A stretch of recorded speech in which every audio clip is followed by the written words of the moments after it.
היום אני יותר בתור צופה. אין ספק שב10 או 12 שנה האחרונות, שאני כיושב ראש האיגוד, פעלתי, הייתי אומר, כ-80-90% באופן עצמי. עשיתי את הכל כדי שהאיגוד לא ייפול. היו לי קשיים, היו הרבה כאלה שניסו לשים לי פה ושם מכשולים, לאו דווקא, לא מהאיגוד, אני מדבר ממקורות אחרים. לא נתתי, לא אני, לא אליאנה, שלמעשה הוא ליווה אותנו כנשיא. אמנם הוא ליווה אותנו מאחורי הקלעים, אבל הוא זה שלמעשה הבולדוזר שדחף אותי ואמר לי, אמנון, אל תישבר, תמשיך, תעשה את הכל. יבוא היום שאני, כמו שהוא אמר לכם, אני אצא מהתחרויות ואני, בוא נאמר, אתמוך ויוביל את האיגוד. וזה באמת אליאנה וכל הנהלת האיגוד למעשה, הם אלה שהיו הכוח המניע, שנתנו לי את כל הכוחות לעשות את מה שעשיתי, בוא נאמר, עד לפני שנה. וכשאליאנה שנה שעברה החליט לצאת ממעגל התחרויות, אז הוא, כמו שהוא הבטיח לכם בתחרות בשנה שעברה, ובמהלך השנה הוא לקח, כן, את היוזמה, ויחד איתי לבינו במהלך השנה ועברנו קשיים לא קטנים בכל הנושא של הארגון.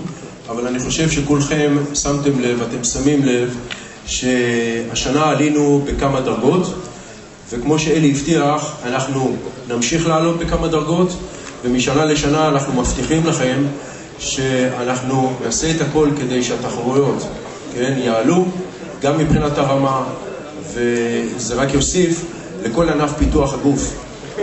אנחנו מאוד מקווים בסופו של יום, שענף פיתוח הגוף בארץ יתפוס תנופה כזו שגם מוסדות ציבוריים, גם מוסדות ממשלתיים וגם על כל ענפי הספורט, ההתאחדות הספורט בארץ, תכיר בסופו של יום שענף פיתוח הגוף זה אחד הענפים, אם לא המוביל בארץ. כי אני חושב שכל מי שנכנס לחדר כושר רואה ילדים בגיל 12, 13, 14 וגם רואה אנשים בגיל 60, בגיל 70, עומדים מול המראה, מפתחים את הגוף, מציגים את הגוף שלהם, כך שהענף פיתוח הגוף, אני חושב, הוא הולך לתפוס תאוצה משנה לשנה, וזה רק יכול להביא לנו ברכה.